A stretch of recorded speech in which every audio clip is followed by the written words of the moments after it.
The story begins with a girl named Michelle, who is in a state of panic. We see her frantically packing her bags and fleeing her home. While driving, she receives multiple calls from her boyfriend, Ben, but she chooses to ignore them consistently. As she drives, the car radio is on and she hears a warning alert. It is revealed that the country is in a dire situation. The government has cut off electricity in many cities and internet connections are being shut down. There is a massive, hidden reason behind this chaos that hasn't been disclosed to the public yet. Hearing this, Michelle begins to panic even more. At that moment, her boyfriend calls again, and this time, she answers. They get into an intense argument. Michelle becomes so absorbed in the fight that she loses focus on the road. Suddenly, a massive truck appears in front of her, leading to a violent collision.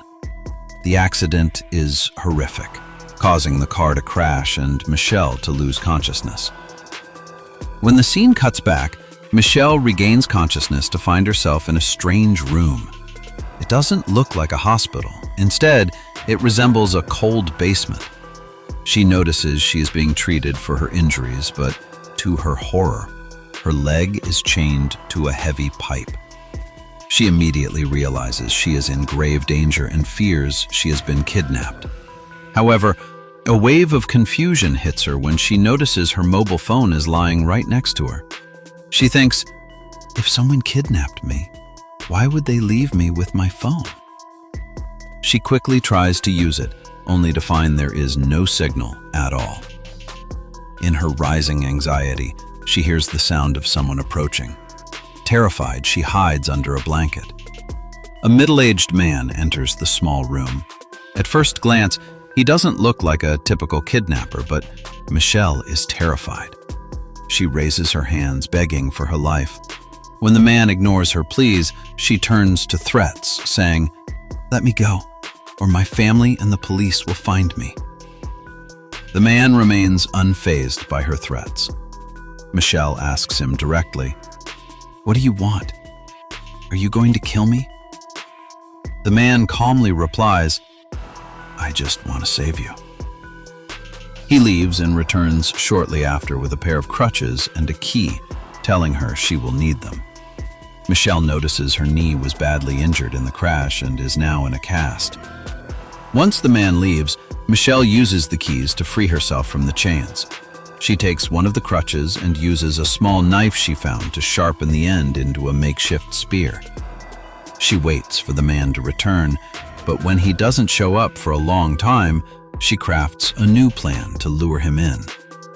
She sets a piece of cloth on fire and places it near the ventilation duct. As smoke begins to fill the area, the man rushes in to check on her.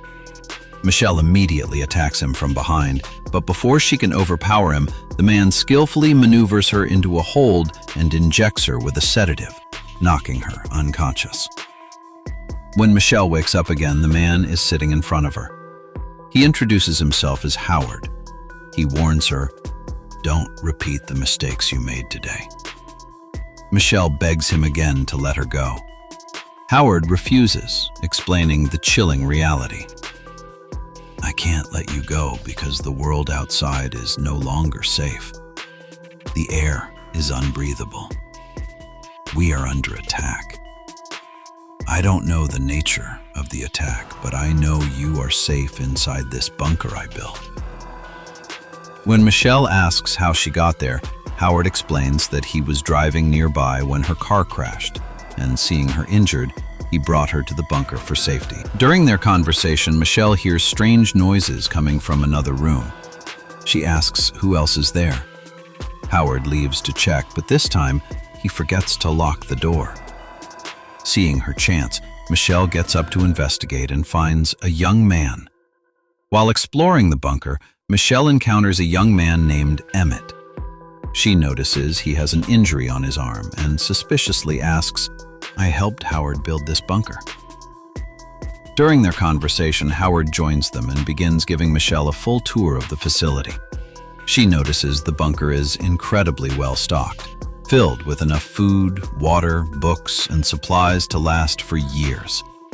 Howard then leads her toward the exit. He opens the first of the two reinforced doors, allowing her to look through the small window of the outer door. Outside, Michelle sees a horrifying sight. Two pigs writhing in pain, their bodies covered in gruesome wounds. She also spots the car that hit her. It is Howard's truck. This confirms her suspicion that Howard lied when he said he was just passing by after her accident. He was the one who ran her off the road. Confused and shaken, Michelle retreats to her room. Emmett later comes to talk to her and explains Howard's background. He says Howard used to be a Navy officer and was convinced an attack would happen one day. Emmett helped him build the bunker over several years. Emmett admits, "I didn't believe him at first either. But 12 days ago, when the government declared an emergency, cut the power, and I saw a strange red light in the sky, I knew the attack had begun. I fought my way into this bunker." He insists that the air outside is now toxic, and they must stay underground for at least 6 years until the atmosphere clears. Michelle remains skeptical. She suggests, what if the red is just fireworks? What if Howard is lying to both of us? I'm sure I heard a car driving past while I was near the door earlier. Her doubts begin to rub off on Emmett. The desperate woman at the door. Determined to find the truth, Michelle hatches a plan. During dinner, she notices the bunker keys hanging from Howard's pocket. She intentionally provokes him to get him close. When he leans in aggressively, she manages to snatch the keys. She makes a run for it and manages to unlock the first door. As Howard chases after her, she prepares to open the final door to the outside world. Suddenly, a woman appears at the window. She is covered in horrific skin lesions and looks deathly ill. The woman frantically bangs on the glass, begging, "Please, let me in! Save me!" Howard screams from behind, "Don't open that door! If you do, the poison will get in and we will all die just like her." Michelle watches in horror as the woman, driven to madness by her pain, begins smashing her head against the door until she collapses and dies.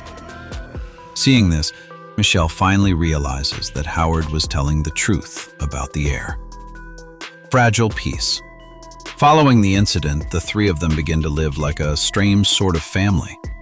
They spend their time playing board games and puzzles to pass the days. One day, Howard shows Michelle a photo of his daughter and gives her some of his daughter's old clothes. He confesses that he loved his daughter dearly, but his wife turned her against him and they left him. He also finally admits to the accident. "When I heard the news of the attack, I panicked," he says. "I was racing to get to the bunker and I accidentally hit your car. You were badly injured and I couldn't take you to a hospital because I had to get underground, so I brought you here and treated your wounds myself." This confession makes Michelle feel a sense of sympathy for Howard. However, their peace is soon interrupted. One day, a massive, heavy object passes over the bunker, causing the entire structure to shake violently. Howard looks at them grimly and says, "Those are war tanks passing above us." Howard suggests that the heavy object passing above was likely the enemy searching for survivors. He explains that while the enemies could travel in smaller vehicles, they chose tanks because the air outside is toxic. He claims that the only reason they are alive is due to the specialized air filtration system he installed in the bunker. The tanks eventually move away, but their relief is short-lived. An alarm suddenly blares. The vibrations from the tanks have caused a malfunction in the air filters.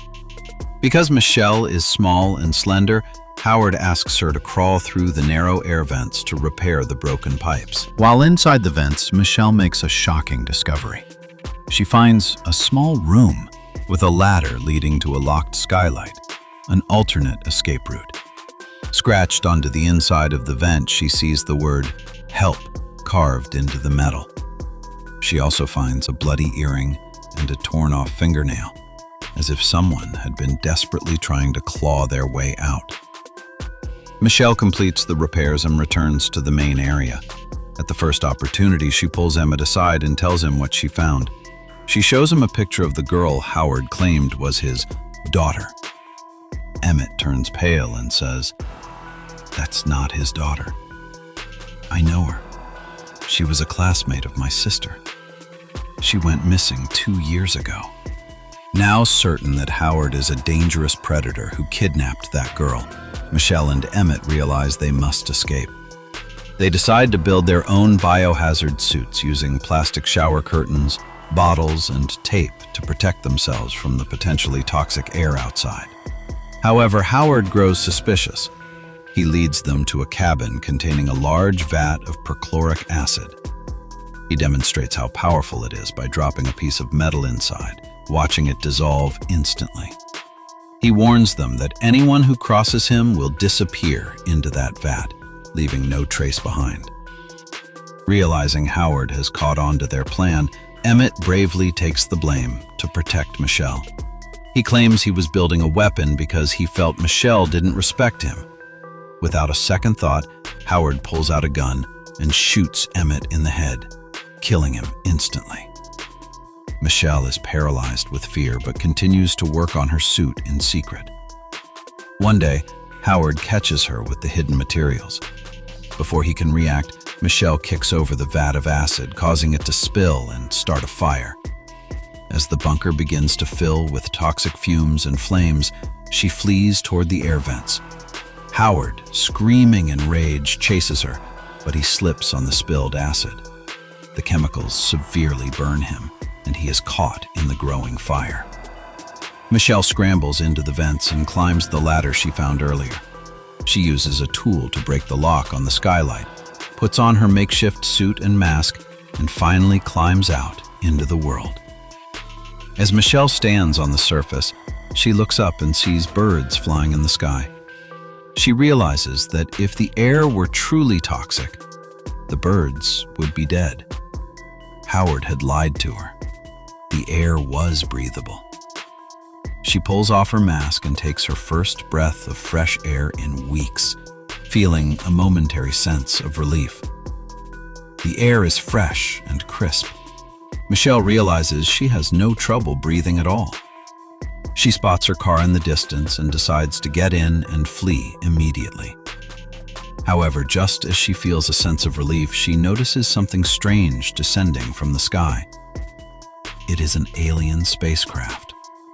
Within seconds, a terrifying alien creature emerges and appears right before her eyes. Michelle is paralyzed with shock. She never expected that aliens could actually exist. Desperate to save her life, she scrambles into her car, but the alien is relentless, trying to tear its way in to capture her. Thinking quickly, Michelle finds a lighter and a piece of cloth. She soaks the cloth in petrol, sets it ablaze, and hurls the makeshift Molotov cocktail directly into the alien's mouth. The creature is engulfed in flames and dies in agony. Before any other aliens can hunt her down, she realizes she needs a more reliable vehicle. She manages to start another car and switches on the radio. A broadcast confirms the terrifying reality. The world has indeed been invaded by aliens. Most of humanity has been wiped out, but a small group of survivors is gathering at a medical center outside the city to fight back. It ends with Michelle making a choice. Instead of hiding, she drives toward the location mentioned on the radio to join the resistance. The big twist reveals that the attack Howard and Emmett spoke of wasn't a human war, but an extraterrestrial invasion. Michelle now understands that the woman she saw at the bunker door and the wounded animals outside weren't victims of chemicals, but victims of the aliens' biological weapons or physical attacks. Michelle has survived the bunker and her first alien encounter, but a much larger battle for survival has just begun.